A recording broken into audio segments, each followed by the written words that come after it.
Good morning, Fellowship Hi-Crest. My name is Cassandra, and I am here to do your morning Jumpstart with you.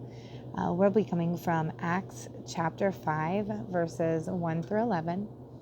And so with this passage, it is talking about Ananias and his wife Sapphira. Now, during this time, it was part of the first church after Christ had died. And Peter and other disciples had gone ahead and said that anything they had agreed upon and made a covenant with one another, saying anything that they owned, anything that was theirs, it wasn't theirs. Like, they agreed that everything that they had was actually given to them by God, so it was not theirs. And so it comes to the story of Ananias and his wife Sapphira, where they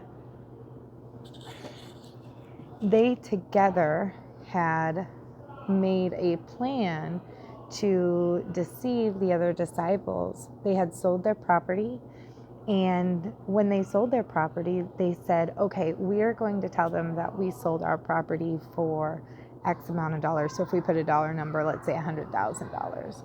And then they kept the rest of it. Say they sold it for $200,000.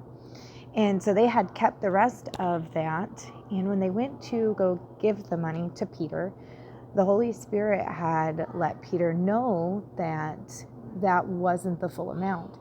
And so he went to his brother Ananias and said, is this the amount that you sold your house for? And Ananias said, yes, this was.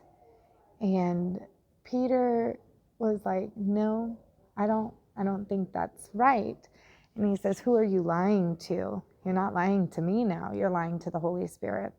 And he was struck down dead. This was one of the very first sins recorded. Now, understand, before this, there was no one amongst these disciples that needed anything. When they sold their houses or their property, they would give it to Peter, who was the head, and he distributed it to anybody who was in need of anything. So think about this, church. When they worked together, when everything was each other's, nothing was their own, and they lived together, they did community together, they served each other with the needs. So like, one property just wasn't for one person, it was for everybody. And so at that time, nobody needed anything. That's how we are meant to be in community, is to not need a thing by relying on one another.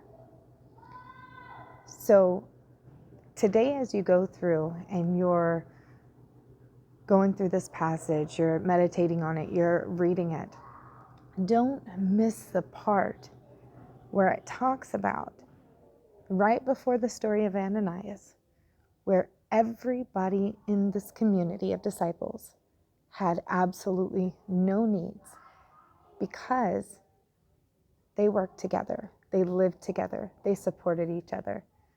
Let's do that, church. Let's be community where everybody eats. I hope you guys have a blessed day.